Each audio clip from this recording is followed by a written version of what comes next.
Hello dear student, আমি তোমাদের সায়েন্সের টিচার বাবলু শেখ। আজকে তোমাদের আমি শেখাবো সর্বসমতার ধারণা, যেটা তোমাদের টেক্সট বইয়ের পাঠ্য বইয়ের পেজ 128 পেজ, কোষে দেখি 9। প্রথম প্রশ্নটা আছে সর্বসমতা বলতে কি বুঝি লিখি। দেখো, সর্বসমতা কাকে বলে আমি বলছি। একই রকমের দুটি জ্যামিতিক চিত্রের একটি চিত্রকে সরিয়ে বা ঘুরিয়ে অপর চিত্রের সাথে সম্পূর্ণভাবে মিলে যাওয়ার ধর্মকে আমরা সর্বসমতা বলি। তাহলে দেখো, আমরা প্র্যাকটিক্যালি দেখতে চাইলে দুটো আমরা চিত্র নিয়েছি, অর্থাৎ দুটো ত্রিভুজ নিয়েছি। এবার ত্রিভুজ নিয়ে দেখছি একে ঘুরিয়ে সরিয়ে মেলাতে পারি কি না। ঘুরিয়ে সরিয়ে মেলানোর চেষ্টা করছি। হ্যাঁ, ঘুরিয়ে সরিয়ে দেখো এটা কমপ্লিটলি মিলে গেছে। এর উল্টো দিকটা দেখো, হ্যাঁ, তাহলে কমপ্লিট মিলে গেছে। এই রকম কন্ডিশনে আমরা কি বলবো, যে এই ত্রিভুজ দুটোকে আমরা বলবো সর্বসম ত্রিভুজ। ঠিক, এবার সর্বসমতার চিহ্ন আমরা কীরকম লিখি। সর্বসমতার চিহ্ন দুটো সমান সমান চিহ্ন, তার উপর একটা এস আকৃতির চিহ্ন রেখে আমরা বলি সর্বসমতার চিহ্ন। তাহলে সর্বসমতা কাকে বলে বুঝতে পেরেছো প্রত্যেকে। নেক্সটলি তোমাদের বোঝাচ্ছি ত্রিভুজের সর্বসমতার শর্ত লিখি। একটা ত্রিভুজ দুটো ত্রিভুজ সর্বসম হতে গেলে কতগুলো শর্ত থাকে। তাহলে প্রথম শর্তটা আমরা শেখাচ্ছি। ত্রিভুজের সর্বসমতার শর্তগুলির মধ্যে প্রথমটা হচ্ছে বাহু বাহু বাহু, অর্থাৎ একটি ত্রিভুজের তিনটি বাহুর দৈর্ঘ্যের সাথে অপর ত্রিভুজের অনুরূপ তিনটি বাহুর দৈর্ঘ্য সমান হলে ত্রিভুজ দুটিকে সর্বসম ত্রিভুজ বলে। তাহলে বাহু বাহু বাহু অর্থাৎ একটি ত্রিভুজের তিনটি বাহু, অর্থাৎ এ বি সি একটি ত্রিভুজ চিত্রে, আর একটা ডিইএফ একটি ত্রিভুজ। দেখো তো, যার এ বি বাহুর দৈর্ঘ্য 3 সেমি, ডিই বাহুর দৈর্ঘ্য 3 সেমি, তাহলে আমরা এখান থেকে অ্যাকচুয়াল লিখতে পারি কি, যে এ বি সমান সমান কি ডিই, এ বি সমান সমান ডিই সমান সমান কত 3 সেমি, অর্থাৎ এবি বাহু এবং ডিই বাহু সমান, দুটোর মানই কত 3 সেমি করে। ঠিক, তাহলে আমরা প্র্যাকটিক্যালি প্রথমে পেলাম এই বাহুটার সঙ্গে এই বাহুটা সমান। ঠিক, বিসি বাহুর সঙ্গে ইএফ বাহু সমান, এটা 5 সেমি, এটাও 5 সেমি, তাহলে আমরা লিখতে পারি বিসি বাহু সমান সমান ইএফ মান কত 5 সেমি। একইভাবে আমরা বলতে পারি এসি বাহুর সঙ্গে ডিএফ বাহু সমান, কারণ এটা 4 সেমি, এটাও কত 4 সেমি। ঠিক, তাহলে আমরা এসি সমান সমান ডিএফ লিখতে পারি, যার মানটা কত 4 সেমি। ঠিক, বোঝা গেল। তাহলে ত্রিভুজ দুটো সর্বসম, তাহলে আমরা লিখতে পারি ত্রিভুজ এ বি সি সর্বসম সিম্বল আমরা শিখেছি, দুটো দাগ, একটা এস আকৃতি, ত্রিভুজ ডিইএফ। তাহলে বিষয়টা বোঝা গেল। তাহলে প্রথম হচ্ছে বাহু বাহু বাহু, অর্থাৎ সাইড সাইড সাইড শর্টে এস এস এস। শর্তটা কি, একটি ত্রিভুজের তিনটি বাহুর দৈর্ঘ্যের সাথে অপর ত্রিভুজের অনুরূপ তিনটি বাহুর দৈর্ঘ্য সমান হলে তাকে সর্বসম ত্রিভুজ বলে।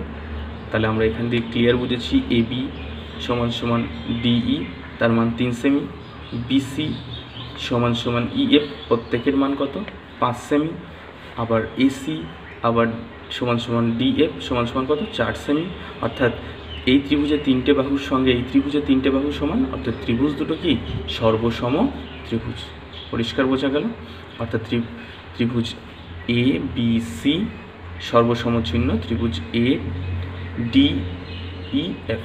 ওকে, নেক্সট শর্ত আমরা আসছি ত্রিভুজের সর্বসমতার বাহু কোণ বাহু, অর্থাৎ সাইড অ্যাঙ্গেল সাইড, অর্থাৎ বাহুর ইংরেজি সাইড, কোণের ইংরেজি অ্যাঙ্গেল, বাহুর ইংরেজি সাইড। তাহলে সাইড অ্যাঙ্গেল সাইড শর্টে লিখি এস এ এস, অর্থাৎ দুটো করে বাহু এক একটা ত্রিভুজের একটি করে কোণ সমান হবে। বলছে দেখো, একটি ত্রিভুজের দুটি বাহুর দৈর্ঘ্য এবং তাদের মধ্যবর্তী কোণের মান, অর্থাৎ এ বি সি একটি ত্রিভুজ, এর দুটো বাহু, একটা এ বি আর একটা এসি, এই দুটো বাহু আর তাদের মধ্যবর্তী কোণ, মানে এই কোণটা, দুটো করে বাহু এবং মধ্যবর্তী কোণ অপর ত্রিভুজের অনুরূপ দুটি বাহু। যেমন এই ত্রিভুজের এবির সাথে এই ত্রিভুজের ডিই মিলল, অনুরূপ দুটি বাহু। এই ত্রিভুজের এসির সাথে এই ত্রিভুজের ডিএফ মিলল, ঠিক, এবং তাদের মধ্যবর্তী কোণ, তাহলে তাদের মধ্যবর্তী কোণ কত? 80 ডিগ্রি। সমান হলে ত্রিভুজ দুটি সর্বসম। তাহলে কি দুটো করে বাহু সমান, তাদের মধ্যবর্তী কোণ যদি সমান হয় তাহলে ত্রিভুজ দুটো সর্বসম। তাহলে আমরা এখান থেকে লিখতে পারি চিত্র যে এবি, এই ত্রিভুজের এ বি সমান সমান ডিই সমান সমান কত? 5 সেমি। আবার ত্রিভুজ এসি সমান সমান ত্রিভুজ ডিএফ, অর্থাৎ এসি সমান সমান ডিএফ, এসি সমান সমান ডিএফ এর মান কত? 4 সেমি। ঠিক, আরেকটা কোণ যেহেতু যখন বলতে হয় তখন সেটা মাঝে রাখতে হয়, তাহলে কোণ বি এ সি, তাহলে কোণ চিহ্ন, এটা কোণের সিম্বল বি এ সি, কোণ বি এ সি সমান সমান কোণ ইডিএফ, ইডিএফ এর মান কত? 80 ডিগ্রি, মান কত? 80 ডিগ্রি।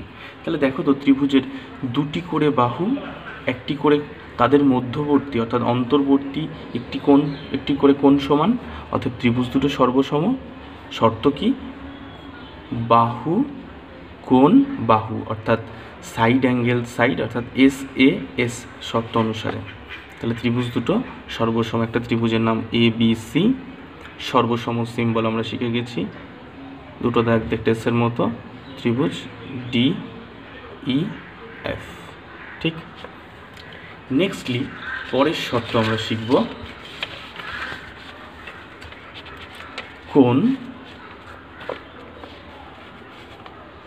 কোণ বাহু কোণ, অর্থাৎ অ্যাঙ্গেল সাইড অ্যাঙ্গেল, অর্থাৎ এ এস এ, অর্থাৎ একটি ত্রিভুজের দুটি কোণের মান একটি বাহুর দৈর্ঘ্যের, অর্থাৎ একটি ত্রিভুজের দুটো করে কোণ আর একটা করে বাহুর দৈর্ঘ্য, অপর ত্রিভুজেরও দুটো কোণের মান একটি অনুরূপ বাহুর দৈর্ঘ্য সমান হলে ত্রিভুজ দুটি সর্বসম। লাইক আমরা দুটো ত্রিভুজ নিয়েছি, একটা এবিসি আগের মতো আর একটা ডিইএফ। দেখো তো যে এবিসি কোণের মান, এবিসি কোণের মান 30 ডিগ্রি, এখানে ডিইএফ কোণের মান কত? 30 ডিগ্রি। ঠিক, একইভাবে দেখো তো এখানে এসিবি কোণের মান কত? 70 ডিগ্রি, এখানে ডিএফই কোণের মান কত? 70 ডিগ্রি। দেখো তো 30 ডিগ্রি কোণের অপোজিট বাহু, অর্থাৎ 30 ডিগ্রির উল্টো দিকের বাহুটা কত? 3 সেমি, যার নাম এসি। তাহলে এখানেও অবশ্যই 30 ডিগ্রির বিপরীত অনুরূপ বাহু যেহেতু বলেছে, তাহলে কোণের বিপরীত বাহু কি? সমান কোণের বিপরীত বাহু, তাহলে 30 ডিগ্রির বিপরীতে 3 সেমি, অর্থাৎ এসি সমান সমান ডিএফ। যদি সাপোজ 3 সেমিটা এখানে হতো, বলো তো ত্রিভুজ দুটো কি সর্বসম হতো? না, তাহলে কিন্তু 70 ডিগ্রি কোণের অপোজিট হতো, তাহলে এটা কখনোই সম্ভব নয়। ঠিক, তাহলে আমরা শর্তগুলো লিখে ফেলি।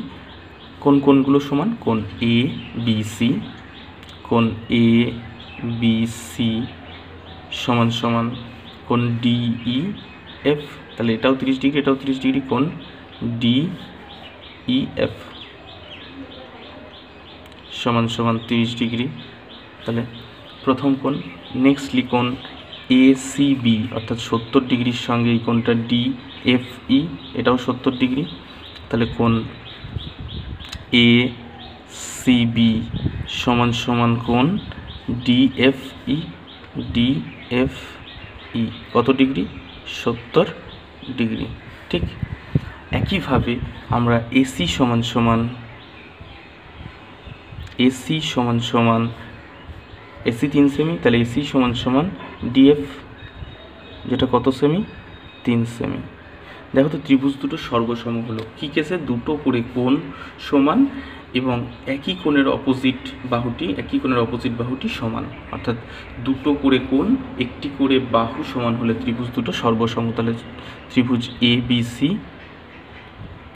সর্বসম ত্রিভুজ, এবিসি সর্বসম ত্রিভুজ ডিইএফ।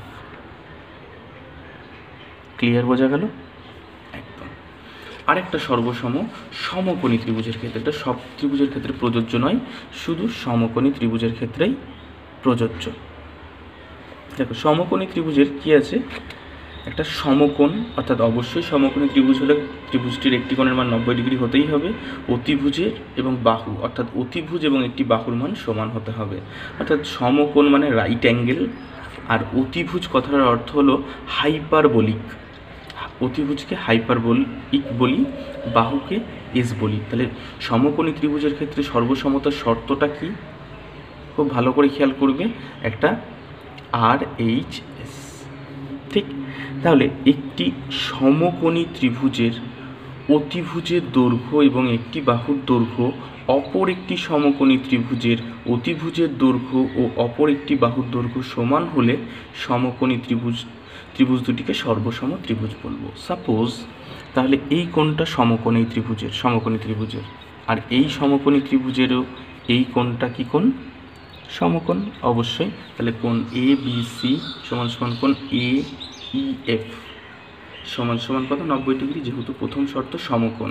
তারপরে কি অতিভুজ দেখো তো, সবচেয়ে সমকোণী ত্রিভুজের সবচেয়ে বড় বাহুটির নাম কি হয়, অতিভুজ। তাহলে বড় বাহু কোনটা, এর AC 5 সেমি, এর বড় বাহু কোনটা DF কত, 5 সেমি। অর্থাৎ 90 ডিগ্রি কোণের বিপরীত বাহুটাকেই অতিভুজ বলি। ঠিক, তাহলে সমকোণের বিপরীত বাহুটিকে আমরা অতিভুজ বলে থাকি। তাহলে অতিভুজ 5 সেমি, এটাও 5 সেমি, আর অপোজিট অর্থাৎ যে এই বাহুটার সাথে এই বাহুটা সমান হতে পারতো, এই বাহুটার সাথে এই বাহুটা সমান হতে পারতো, তাহলে 4 সেমি। BCর মানটা কত, 4 সেমি, আবার EF এর মানটাও কত, 4 সেমি। তাহলে এই দুটো বাহু সমান। তাহলে আমরা লিখে ফেলতে পারি ফার্স্ট কোণ ABC সমান সমান কোণ DEF সমান সমান কত ডিগ্রি, 90 ডিগ্রি।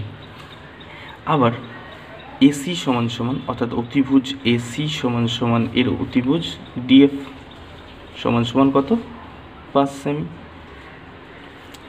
নেক্সটলি আরেকটা কি, BC সমান সমান ভূমি, BC সমান সমান EF এর মান কত, 4 সেমি। অর্থাৎ সমকোণী ত্রিভুজের দেখো তো সমকোণ, অর্থাৎ সমকোণ অবশ্যই একটা কোণের মান 90 ডিগ্রি, অতিভুজ দুটো সমান, আবার বাহুর দৈর্ঘ্য সমান আরেকটা। তাহলে ত্রিভুজ দুটো সর্বসম। তাহলে ত্রিভুজ ABC সর্বসম ত্রিভুজ DEF। তাহলে সর্বসমতার যে 4টে শর্ত হতে পারে, সেই 4টে শর্ত সবার কাছে পরিষ্কার। এবার আমাদের 3 নম্বর প্রশ্ন বলেছে, কোন সর্বসমতার একটি শর্ত হতে পারে কি, চিত্র এঁকে আমাদের বোঝাতে বলেছে। ঠিক আছে, তাহলে দেখো কোন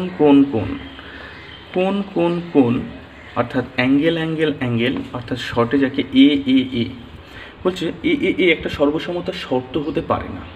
কেন বলছি, দেখো একটি ত্রিভুজের 3টি কোণের সঙ্গে অপর ত্রিভুজের যদি 3টি কোণের মান সমান হয়, তাহলে ত্রিভুজ দুটিকে সর্বসম ত্রিভুজ বলা যাবে না। তাহলে এই ত্রিভুজকে কি বলবো, ওই ত্রিভুজ দুটিকে সদৃশকোণী ত্রিভুজ বলে। তাহলে একটি ত্রিভুজের 3টি কোণের সাথে অপর ত্রিভুজের 3টি কোণের যদি মান সমান হয়, তাহলে সেই ত্রিভুজকে আমরা বলি সদৃশকোণী ত্রিভুজ, কিন্তু সর্বসম ত্রিভুজ বলা যাবে না। কারণ কি, দেখো ত্রিভুজের 3টি করে কোণের মান সমান হলেও, কোণের মান 3টে সমান, কিন্তু ত্রিভুজের 3টি বাহুর মান সমান নাও হতে পারে। যেমন আমরা একটা চিত্র সহ বলেছি, তাই ছবি এঁকেছি। ABC একটি ত্রিভুজ নিয়েছি, আর একটা DEF একটি ত্রিভুজ নিয়েছি। দেখো তো AB বাহুর সঙ্গে এই কোণ ABC এর মান কত, 60 ডিগ্রি, এর DEF এর মান 60 ডিগ্রি। ঠিক এই ত্রিভুজটা খেয়াল করো, তাহলে কোণ কি পেলে, ত্রিভুজ ABC সমান সমান ত্রিভুজ কি DEF এর মানটা কত পেলে, 60 ডিগ্রি। ঠিক একইভাবে BCA এই কোণটার সঙ্গে EFD এই কোণটা 30 ডিগ্রি। তাহলে কোণ BCA সমান সমান কোণ EFD 30 ডিগ্রি। একইভাবে আমরা লিখতে পারি এই কোণটার সঙ্গে এই কোণটার সমান, তাহলে BAC কোণ BAC সমান সমান কোণ এফ ই ডি এফ সমান সমান এটা কত 90 ডিগ্রি। কিন্তু দেখো তো এর একটা বাহু 3 সেমি, কিন্তু এর বাহুটা ডাবল 6 সেমি, এর বাহু কত 5 সেমি, এর বাহু ডাবল 10 সেমি, এর বাহু 4 সেমি, এর কত 8 সেমি। তাহলে তুমি বলো যে এ বি সমান সমান ডিএফ ডিই হচ্ছে না, A B not equal to DF. আবার কি বিসি নট ইকাল টু কি ইএফ। আবার কি পাচ্ছ AC not equal to DF.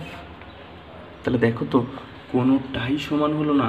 অর্থাৎ অবশ্যই মনে রাখবে যে কোন অর্থাৎ অ্যাঙ্গেল অর্থাৎ এ ত্রিভুজের সর্বসমতার শর্ত নয়। অর্থাৎ একটি ত্রিভুজের 3টি কোণের সঙ্গে অপর ত্রিভুজের 3টি কোণের মান সমান হলে ত্রিভুজ দুটিকে সদৃশকোণী বলে, কিন্তু সর্বসম বলে না। কেন আমি তোমাদের অবশ্যই দেখিয়ে দিয়েছি। এবার 4 নম্বর কোশ্চেন। এবার 4 নম্বর প্রশ্নটা কি বলেছে দেখো, 4-এর 1 থেকে আমরা করব। নিচের আঁকা ত্রিভুজের ক্ষেত্রে কোনটি সর্বসম কোনটি সর্বসম নয়, সর্বসমতার সাপেক্ষে যুক্তি দিতে বলেছে। ফার্স্টলি আমরা করছি প্রথম ম্যাথস, প্রথম অঙ্কটা যেটা 4-এর 1 নম্বর। খুব ভালো করে খেয়াল করবে প্রত্যেকে। 4-এর 1 নম্বর অঙ্কটা কি বলেছে, এ বি সি একটি ত্রিভুজ আর ডিইএফ একটি ত্রিভুজ, যার এবি বাহুর মান কত 5 সেমি, এবি বাহুর মান 5 সেমি আর ডিই বাহুর মান 5 সেমি। তাহলে দুটো বাহু কি সমান হলো। ফার্স্ট কেসে যে এবি সমান সমান ডিএফ, তাহলে এবি সমান সমান ডিএফ, প্রত্যেকটারই মান কত 5 সেমি। একইভাবে এটার মান 6 সেমি। দেখো তো বিসির সাথে এখানে আছে হ্যাঁ ডিই, দেখো এটাও 6 সেমি, এটাও 6 সেমি। তাহলে আমরা কি লিখতে পারি যে বিসি সমান সমান ডিএফ, বিসি সমান সমান ডিই। তাহলে বিসির সাথে কে সমান ডিই, কত সেমি, এটাও 6 সেমি, ঠিক একদম। দেখো তো এসি সমান সমান ইএফ, কেন এটাও 7 সেমি, এটাও 7 সেমি, অর্থাৎ এসি সমান সমান ইএফ। তাহলে দুটোরই মান কত 7 সেমি। অর্থাৎ ত্রিভুজের 3টি করে বাহু যদি সমান হয় তাহলে ত্রিভুজ দুটি কি হয় সর্বসম। কেন এস এস এস শর্ত, মানে বাহু বাহু বাহু সাইড সাইড সাইড, অর্থাৎ এস এস এস শর্ত এটা সর্বসম। অর্থাৎ ত্রিভুজ এ বি সি সিম্বল, সর্বসম সিম্বলটা তোমরা শিখে গেছো সবাই, সর্বসম ত্রিভুজ ডিইএফ, ত্রিভুজ ডিইএফ। পাশে কি লিখে দেবে যে এস এস শর্তে ত্রিভুজ দুটি সর্বসম, এস এস এস মানে সাইড সাইড সাইড বাহু বাহু বাহু, এস এস এস শর্তে ত্রিভুজ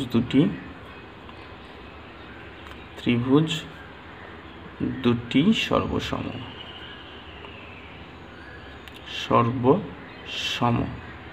পরিষ্কার হলো। এবার আমরা 4-এর 2 নম্বর অঙ্কটা দেখব, নাম্বার 2। 4-এর 2 নম্বর অঙ্কটা কি বলেছে দেখো, পিকিউ একটি সরলরেখা যার মান 5.5। এখানে কোনো 5.5 আছে, হ্যাঁ পিকিউ এর সঙ্গে সমান হচ্ছে এইচআইও 5.5। তাহলে লিখব পিকিউ সমান সমান এইচআই, মানটা 5.5 সেমি। দেখো তো কিউ আর 8.2 সেমি, 8.2 সেমি আছে, হ্যাঁ কিউ আর এর সঙ্গে তাহলে সমানকে জিআই, তাহলে কিউ আর এর সঙ্গে সমান জিআই।